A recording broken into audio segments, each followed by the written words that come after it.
ఈ దేశంలో అనేక వక్రీకరణలకి ఇప్పుడు జరుగుతా ఉంది చాలా పెద్ద ఎత్తున.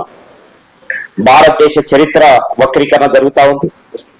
అలాగే తెలంగాణ రైతాంగ పోరాటం కూడా వక్రీకరణలకి గురవుతున్నటువంటి స్థితి ఉంది.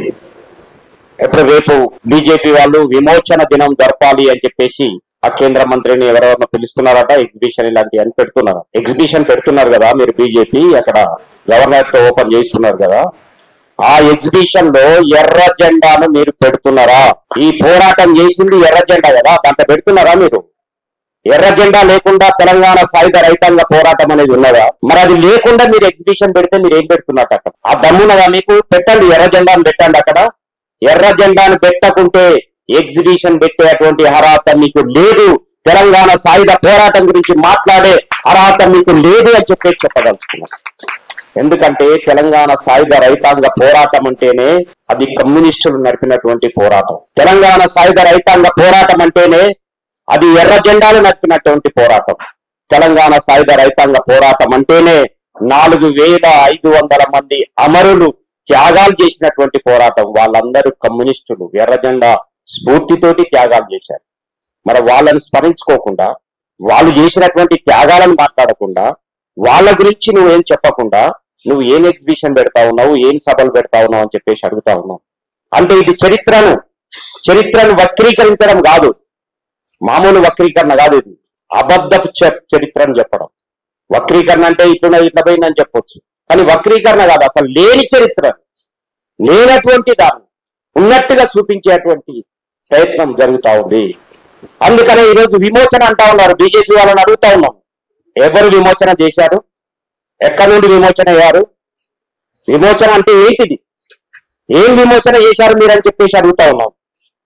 తెలంగాణలో వెట్టి చాకిరికి వ్యతిరేకంగా పోరాటం చేసి ప్రజలు గడీలలో వెట్టి చేయొద్దని ఎర్ర జెండా విముక్తి చేస్తే సర్దార్ పటేల్ సైన్యాలు మళ్లీ వెట్టి చాకిరి చెయ్యాలని ప్రజలను బలవంత పెట్టి మళ్లీ గడీలలో వెట్టి చాకిరి చేయించారు.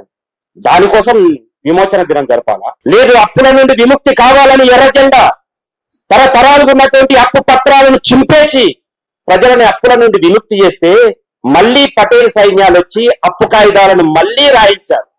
మళ్లీ ప్రజలను అప్పుల ఊబిలోకి నెట్టడం కోసం ప్రయత్నం చేశారు. దానికోసం జరుపుకోవాలా? దాని గురించి అనేది అదా విమోచన అంటే? లేదు, 10 లక్షల ఎకరాల భూములు పంచి భూమి లేనటువంటి పేదలకి భూములు ఇచ్చి పేదరికం నుండి విముక్తి చేసింది ఎర్ర జెండా.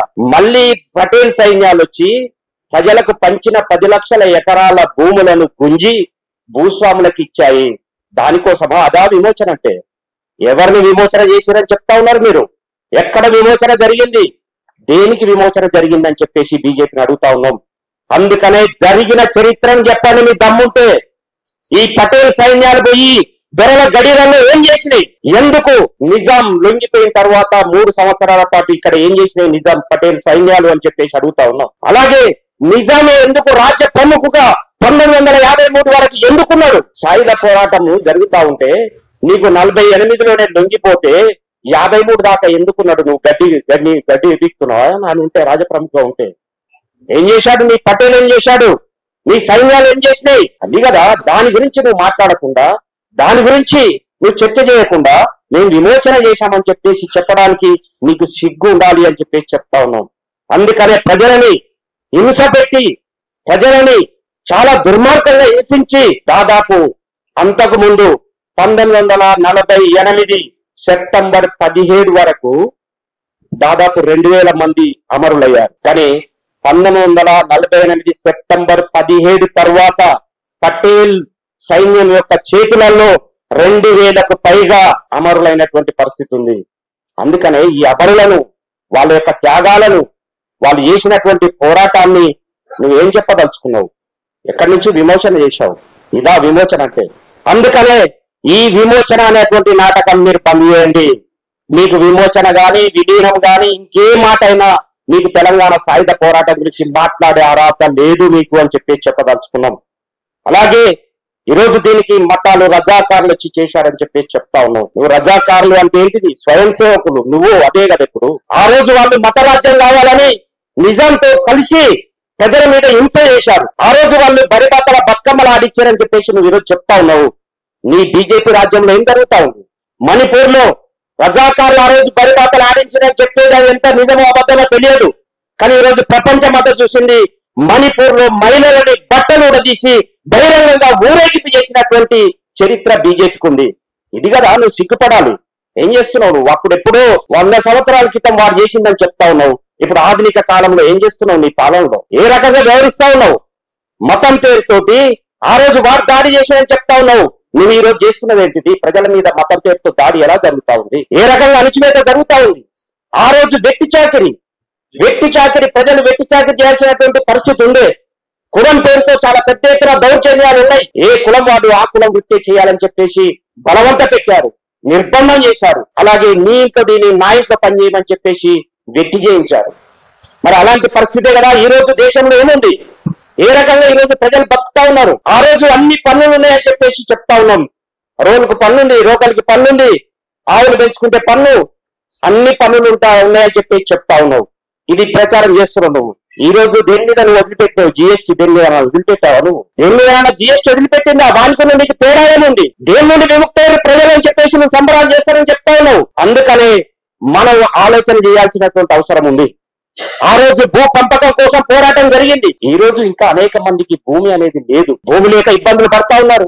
కనీసం ఉండడానికి ఇల్లు కూడా లేనటువంటి పరిస్థితిలో ఉన్నారు. ప్రజలు తిండి లేక ఇబ్బంది పడతా ఉన్నారు. ఆ రోజు ఆకలి చావులు ఉన్నాయి, ఈ రోజు ఆకలి చావులు ఉన్నాయి. ఇవన్నిటికీ ఎవరు కారణం? దీని గురించి పరిశీలించకుండా, దీని గురించి మాట్లాడకుండా నువ్వు తప్పుడు చరిత్రను తీసుకొచ్చి నీ బుర్రలో పుట్టినటువంటి చరిత్రని, ఈ తెలంగాణలో పల్లెల్లో జరిగిన చరిత్ర కాదది, అది బీజేపీ ఆర్ఎస్ఎస్ మెదళ్లలో పుట్టిన చరిత్ర. దాన్ని తీసుకొచ్చి ప్రజలలో ప్రచారం చేస్తానంటే ఎర్ర జెండా చూస్తూ ఊరుకోదు. ఖబర్దార్, నీకు బుద్ధి చెప్పడానికి సిద్ధంగా ఉన్నారని చెప్పేసి చెప్పదలుచుకున్నాం. ఎందుకంటే ప్రజలకు తెలుసు, ఈ తెలంగాణ పల్లెలు, ప్రతి పల్లెలో కమ్యూనిస్టులు తమ రక్తంతో చరిత్రను రాశారు. గ్రామాన త్యాగాలున్నాయి. గ్రామాన భూస్వాముల యొక్క గడీల యొక్క దౌర్జన్యాలు చూసినటువంటి వాళ్ళు ఉన్నారు. కాబట్టి గడీలు ఏ రకమైనటువంటి దౌర్జన్యాలు చేసినాయి. ఒక్కొక్కరు గడి ముందుకు పోవాలంటేనే గడ వణికినటువంటి చరిత్ర. ఎవరిది గడేది? ఎవరున్నాడు అక్కడ గడీలలో? దొరలు ఎవరా? ముస్లిం దొర ఉండొచ్చు, హిందూ దొర ఉండొచ్చు, ఇంకెవరు ఉండొచ్చు. ఈ దొరలకు వ్యతిరేకంగా కదా ఇది జరిగిన పోరాటం. దొరలకు వ్యతిరేకంగా పట్టువారి వ్యవస్థకు వ్యతిరేకంగా కదా జరిగింది పోరాటం. అందుకనే భూస్వామ్య వ్యవస్థకు వ్యతిరేకంగా జరిగిన పోరాటం ఇది. ఇది భూమి కోసం జరిగినటువంటి పోరాటం. ఇది వెట్టి చాకిరి నుండి విముక్తి కోసం జరిగినటువంటి పోరాటం. ఇది అణచివేతకు వ్యతిరేకంగా జరిగినటువంటి పోరాటం. ప్రజల యొక్క హక్కుల కోసం, స్వేచ్ఛ కోసం జరిగినటువంటి పోరాటం. ఈ స్వేచ్ఛ మీద, ఈ యొక్క హక్కుల గురించి నీకేమన్నా పట్టింపు ఉందా? అసలు నువ్వేమన్నా ప్రజా హక్కుల గురించి గౌరవం ఉందా నీకు? ప్రజలు ఎవరైనా ప్రశ్నిస్తే తీసుకెళ్లి జైలు వేస్తా ఉన్నావు. కాశ్మీర్ లో దాదాపు 1.5 సంవత్సరం పాటు నువ్వు ప్రజాస్వామ్య వ్యతిరేక పాలన చేశావు. ఇంటర్నెట్ ని నిషేధించడం మొత్తమే. ఎవరైనా ప్రశ్నిస్తే సంవత్సరాల తరబడి జైల్లో పెడతా ఉన్నారు. బెయిలే లేదు. స్టాన్సామ్ లాంటి వ్యక్తులు జైల్లోనే చనిపోవాల్సినటువంటి పరిస్థితి అనారోగ్యంతో. ఎక్కడుంది ప్రజాస్వామ్యం? ఆ రోజు స్వేచ్ఛ కోసం పోరాటం చేశాము. నీకు దమ్ముంటే అలాంటి స్వేచ్ఛ గురించి నువ్వు మాట్లాడే నీకు దమ్ముందా అని చెప్పేసి అడుగుతా ఉన్నాం. కాబట్టి స్వేచ్ఛ లేదు, సమానత్వం లేదు. కనీసం ప్రజలకి ఓటక్కు కూడా లేకుండా చేసే దుర్మార్గమైన వ్యవస్థ వస్తా ఉంది. ఆ రోజు నిజాం పాలనలో కమ్యూనిస్ట్ పార్టీ 3000 గ్రామాలను విముక్తి చేసి ప్రజారాజ్య కమిటీలను ఏర్పాటు చేసింది. గ్రామ స్వరాజ్యాలుగా ప్రజలందరికీ అవకాశం కల్పించింది. కానీ ఈ రోజు ప్రజలకే ఓటక్కు లేకుండా చేసే నువ్వు ఈ రోజు దేశంలో నీతులు చెప్పడానికి వస్తే ఎవరు వినరు. నీ మాటలు పట్టించుకునేటువంటి పరిస్థితి ఉండదు అని చెప్పేసి చెప్పదలుచుకున్నాం. అందుకనే ప్రజలందరూ కూడా దీనిపైన ఆలోచన చేయాలి. వాస్తవాలు ప్రజల్లోకి తీసుకెళ్లాలి. ఈ జరిగినటువంటి తెలంగాణ సాయుధ రైతాంగ పోరాటం ఎందుకోసం జరిగింది, ఎలా జరిగింది అనేది వాస్తవాలని ప్రజలకు చెప్పడం ద్వారా బీజేపీ వక్రీకరణలను మనందరం కూడా ఎదుర్కోవాలని, ఆ రకంగా చేయడం ద్వారానే మనం నిజమైనటువంటి చరిత్రని ప్రజలకి అర్థం చేయించగలుగుతామని చెప్పేసి తెలియజేస్తూ ఈ అవకాశం ఇచ్చినందుకు మీకు ధన్యవాదాలు.